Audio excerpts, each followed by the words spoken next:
Continuamos con la siguiente ponencia, con un título muy sugestivo: ¿por qué el compliance está de moda y en qué afecta a los departamentos en informática? Y para ello contamos con Eduard Chabeli, además un gran amigo, que hacía algún tiempo que no nos veíamos. Es socio y General Manager and Legal Service Director en Govertis Advisor Services.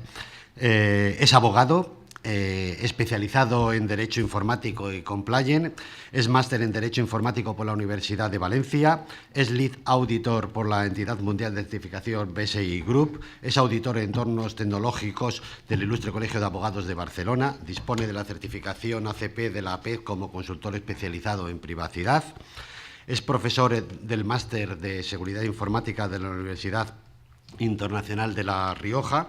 Es también profesor del máster en Seguridad de la Información del Ilustre Colegio de Abogados de Barcelona. Es profesor de la oferta formativa del curso de especialistas en Compliance Penal del CEU San Pablo y ha sido durante 10 años presidente y miembro de la Junta Directiva de la sección de Derecho Informático del Ilustre Colegio de Abogados de Valencia y es vocal de la Junta Directiva de la Asociación Mundial de Auditores ISACA en el chapter de aquí de Valencia. Y dispone de numerosas publicaciones en materia, incluyendo la elaboración de 13 libros. Sin más, Eduard, cuando quieras. Muchas gracias, Julián. Muchas gracias a todos. Gracias al colegio por permitirme participar en esta jornada. Es un placer. Y la verdad que yo, Julián, no sé si te voy a llamarte Fausto porque has hecho un pacto con el diablo. Está igual de joven, hacía años que no lo veía. Y, en fin, que nos cuentes el secreto cuál es. Y lo que está claro es que esta relación, o sea, tantos años que te conozco, y eso tiene que ver con la materia, porque efectivamente hablamos de compliance y la vinculación a las nuevas tecnologías, o a TI, y esto lleva muchos años. O sea, ahora está de moda, pero esto lleva muchos años. Otra cosa es que es un matrimonio bien avenido y que va creciendo, va mejorando con el tiempo, como los buenos vinos. ¿Y por qué el compliance está de moda? Pues una anécdota, y esta anécdota la podéis comentar vosotros. Como esta, cada uno podría contar seguro muchas anécdotas. Yo cuento una, y esta es real. El otro día, subiendo el ascensor de las oficinas, había una pareja, es decir, dos chicos, dos personas, que cuando se despiden le dice: oye, me voy corriendo que tengo reunión de compliance. Tengo reunión de compliance. Es algo que antes, esa frasecita o esa expresión, antes no se daba, no existía. Entonces, esto cada vez es más frecuente. Compliance, compliance, compliance, cursos de compliance, consultores de compliance. Y esta es una frasecita que está efectivamente de moda. Si nos vamos a la ISO que existe, que es la 19600, que es la que regula los sistemas de gestión de compliance, la que establece un estándar mundial de sistemas de gestión de compliance, como veis, dice que compliance es el resultado de que una organización cumpla con sus obligaciones. Y yo pregunto, ¿eso está de moda? Hombre, vamos a ver, cumplir las obligaciones es una cosa que no está de moda, ¿eh? Debería no estar de moda, debería ser una moda no pasajera o algo de siempre. Ahora bien, quizá lo que está de moda es la proliferación de marcos normativos. Ahí tenéis solo unos cuantos. Ha comentado Ricard y Pedro, han hablado muy bien del Reglamento Europeo de Protección de Datos, que está de moda, eso sí que está de moda, porque es nuevo. Ahí tenéis el Esquema Nacional de Interoperabilidad, el Esquema Nacional de Seguridad. Hablamos de PCI DSS, como sistema concreto para la protección de medios de pago, que ahí tiene mucho que hablar Julián, que conoce bien el sector. Pero después también tenemos marcos normativos voluntarios. Por ejemplo, la ISO 27001 de seguridad de la información o la 22301 de continuidad de negocio. Muchas normas, mucho compliance. Y por eso está de moda. Pero sobre todo se ha puesto de moda, y por eso yo voy a hablar sobre todo del compliance penal, que es el que ha puesto de moda el compliance. No nos olvidemos. Este es el que ha puesto de moda la palabra compliance. Yo hablaré de compliance penal, no hablaré jurídicamente, no hablaré con términos muy jurídicos, porque el foro es sobre todo más técnico, pero el esquema del que voy a hablar os va a servir para que podáis aterrizarlo a cualquiera de esos marcos normativos. ¿Por qué? Porque como tenéis ahí, y al final, después de cada diapositiva pongo una conclusión, una breve conclusión, las normas no son islas y su gestión también tiene que ser integrada.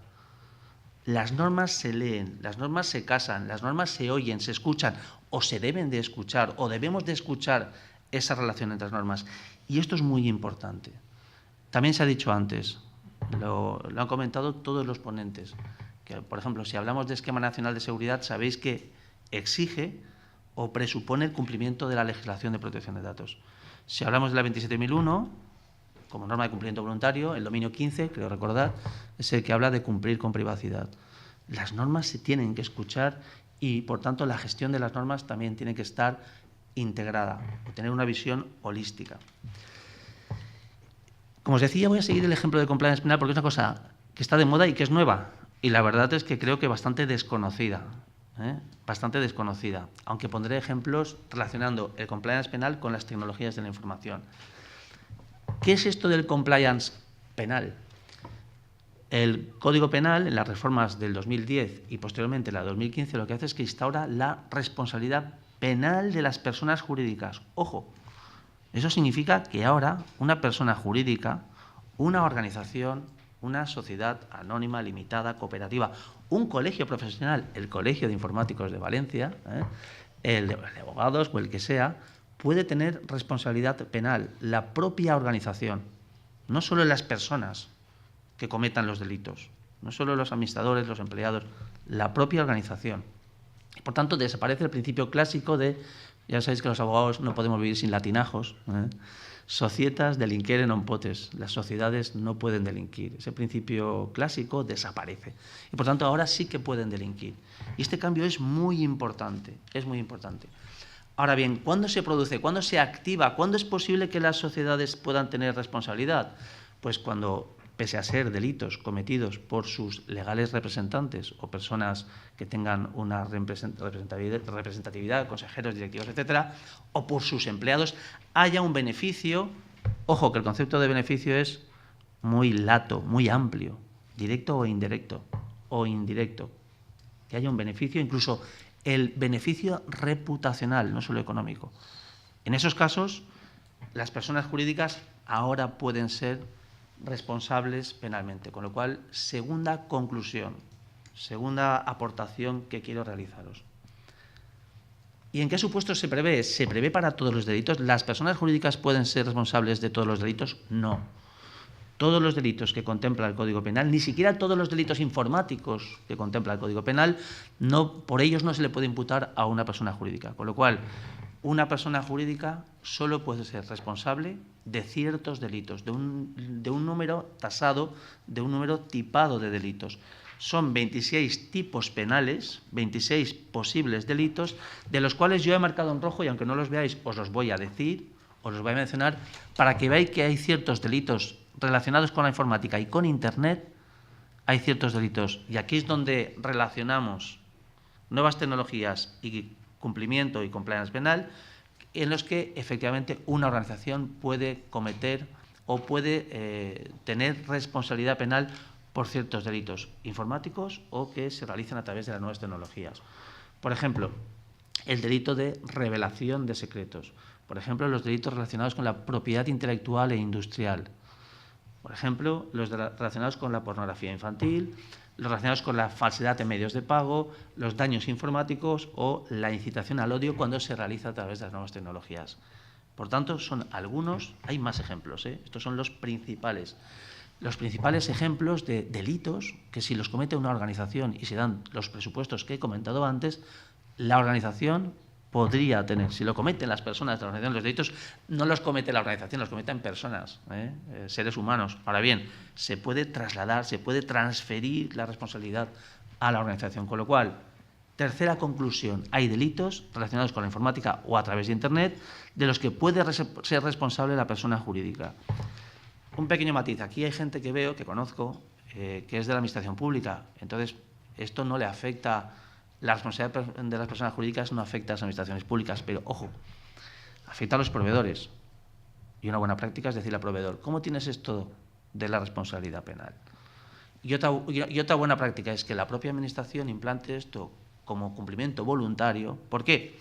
Porque, al fin y al cabo, no desconozcamos o no hemos de desconocer que, en gran parte, muchos de los problemas, muchos de los delitos que están en esa lista, que no son delitos informáticos, que son otros delitos, como por ejemplo la corrupción, el cohecho, etcétera, están vinculados, desgraciadamente, a la administración. ¿Y qué sanciones se prevén? Obviamente no se le puede meter en la cárcel a una empresa, a una organización. Hay una serie de sanciones, algunas económicas, por ejemplo, la multa. Una multa pues, que puede ser de meses o de años, de días multa, por tanto, una sanción económica. Pero hay otras como la inhabilitación para obtener las subvenciones en Seguridad Social o de la agencia tributaria, o incluso poder licitar, fijaros, el daño a una empresa que trabaje eminentemente con la administración pública y que cometa un delito y que se le inhabilite para poder trabajar con la administración. Zasca. Le das, ¿cómo se llama eso? En el punto ese, en fin, que le das donde más duele. Intervención judicial, suspensión de sus actividades, etcétera, hasta incluso llegar a la disolución de la persona jurídica, la muerte de la persona jurídica. Eso que obviamente no se admite y es muy diferente, obviamente, que la muerte de una persona física, obviamente, pero sí que se admite, cuarta conclusión, que la pena pueda incluso llegar a la disolución de la persona jurídica, a la muerte. ¿Y cómo puede evitar? Estos son los problemas, esta es la situación y la magnitud de la tragedia, ¿no? Pero ¿cómo puede evitar una organización tener responsabilidad y, por tanto, cómo puede evitar esto? Pues implantando un programa de compliance penal. Y aquí entra el compliance, aquí entra el trabajo a realizar, un trabajo de prevención de delitos. El compliance penal tiene una serie de beneficios. El primero es prevenir, porque esto tiene una finalidad preventiva. Aquí lo que hacemos es evitar que se produzcan los delitos. Pero tiene otros beneficios, como por ejemplo que las pólizas de seguros de directores para personal directivo puedan disminuirse, que se mejore el control de la organización y, en última instancia, y esto es muy importante y por eso está de moda, el compliance penal. ¿Por qué? Porque resulta que la reforma del Código Penal de 2015 ha añadido un beneficio. Si tú tienes un programa de compliance penal, en función de una serie de elementos, de si ya lo tenías implantado, etcétera, puedes atenuar la responsabilidad o incluso quedar exento de responsabilidad. Y esto es lo que hace que el compliance esté de moda, y en este caso el compliance penal. ¿Pero qué es un programa de compliance penal? Os lo voy a resumir rapidito porque sé que ya tenéis todos más ganas de café que de hablar de compliance. Básicamente, lo primero, que creo que esto es importante en cualquier marco normativo, que planteemos cualquier marco normativo como un PDCA, un ciclo de Deming, rueda de Deming, ciclo de mejora continua. Y esto puede sonar de perogrullo, pero es muy importante. Y eso el Esquema Nacional de Seguridad lo recoge. Eso el Reglamento Europeo de Protección de Datos lo recogía de forma expresa y lo quitaron, no sé por qué. Pero da igual, queda embebido en el espíritu del Reglamento Europeo. Y en el espíritu de cualquier norma está la mejora continua. Y obviamente cuando hablamos de un SGSI 27 o cualquier norma, ¿vale? Bien, vamos a aterrizar esto al compliance penal. Por tanto, fase de plan. Conocemos el contexto, designamos un comité, igual que hablaban antes del DPO, aquí hablamos del compliance officer, de una figura exigida solo en algunos casos, pero también de unos roles, de unas responsabilidades. Realizamos gestión de riesgos con las diferentes etapas que conocéis, la apreciación del riesgo, identificamos amenazas, ¿vale? Analizamos riesgos y finalmente los evaluamos para pasar a la siguiente fase, que es la fase de tratamiento del riesgo. Y lo que definimos es un plan de tratamiento del riesgo, con lo cual, ¿qué tenemos que hacer en la fase de plan? Analizar cómo de probable y cuál es el impacto que tendría que se materializaran esos posibles delitos relacionados con cada uno de los procesos. Pero esto hay que aterrizarlo al mundo de compliance penal.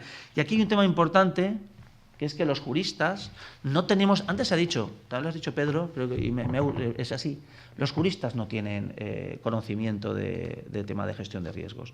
No tenemos tradición. Yo la tengo porque trabajo con informáticos desde hace años. Pero a un jurista le hablas de ISO 31000, de gestión de riesgo, que sabes que es la norma transversal, la matriz, y dice, ¿sabemos de delitos? ¿Sabemos de temas jurídicos? Y por eso yo tampoco estoy muy de acuerdo, estoy de acuerdo contigo, en lo que comentabas del Reglamento Europeo, de esa traducción que a mí no me gusta.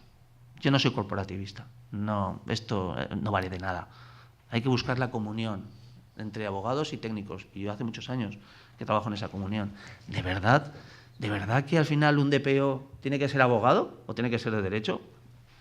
Pues no. Yo veo aquí muchos DPOs y les reconozco en sus caras, perdón, veo muchas personas y les reconozco en su cara de DPOs. Y son técnicos. Y técnicos de hace muchos años, ¿vale? Y saben mucho más de derecho que los abogados. Es más, un abogado no tiene que saber de temas técnicos para ser DPO. Perdóname este inciso que me he ido a la protección de datos, que es lo que yo, mi materia, que me puede y que me encanta, ¿no? Vuelvo al tema este.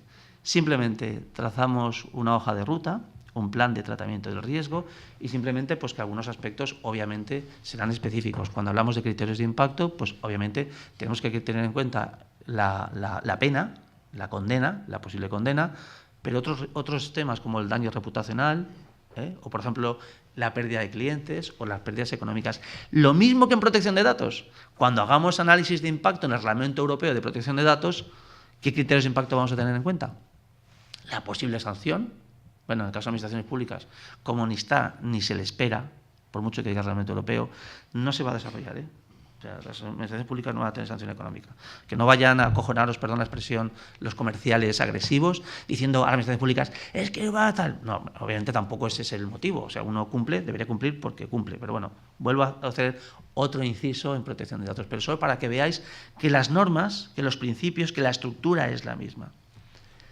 Ahora bien, es verdad que muchos estáis pensando, pero es imposible, o no es, mejor dicho, es poco probable que en mi organización se cometa un delito. ¿No? Pues sí, es poco probable, pero es posible que se cometan delitos.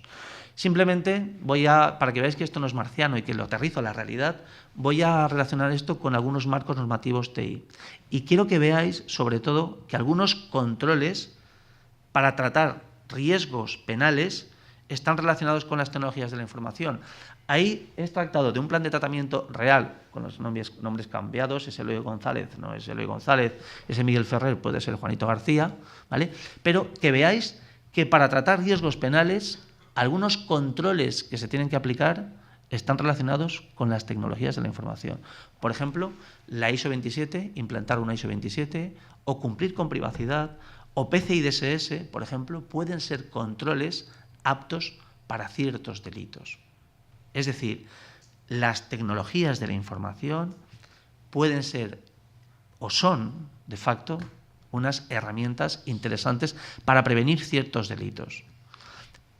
Además, voy a poner un par de ejemplos reales, es decir, para aterrizar esto, como decía, la realidad. Revelación de secretos, por ejemplo, de un ISP. Un ISP, por ejemplo, podría cometer el delito de revelación de secretos, o, por ejemplo, otro ejemplo, y con esto acabo, esta diapositiva y voy acabando, Julián, el tema del software ilegal, que es algo más extendido. El delito relacionado con el software ilegal es un delito que, desgraciadamente, está bastante extendido, que antes no estaba tipificado, pero que ahora está tipificado en el Código Penal.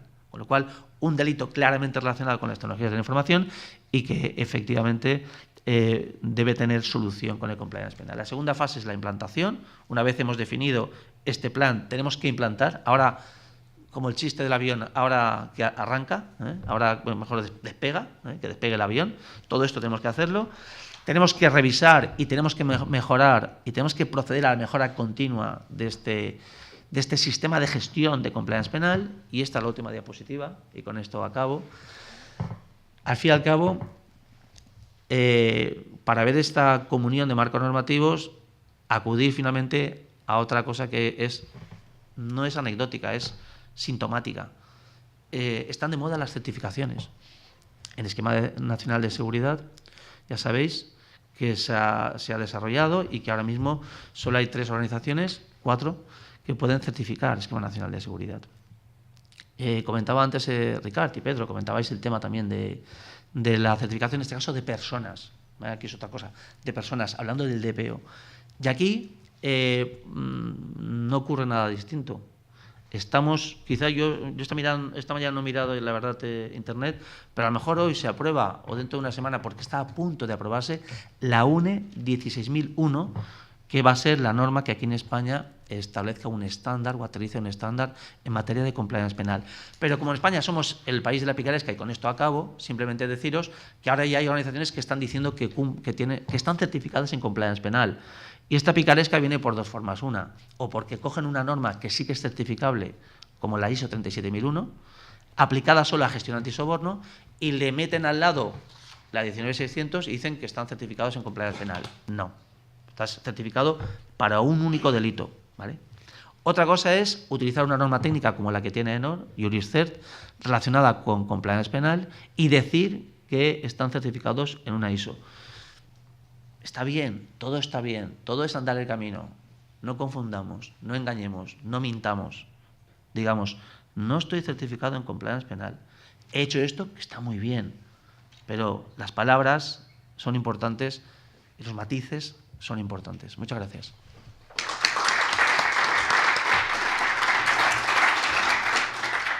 Muchas gracias, Eduard. ¿Alguna pregunta?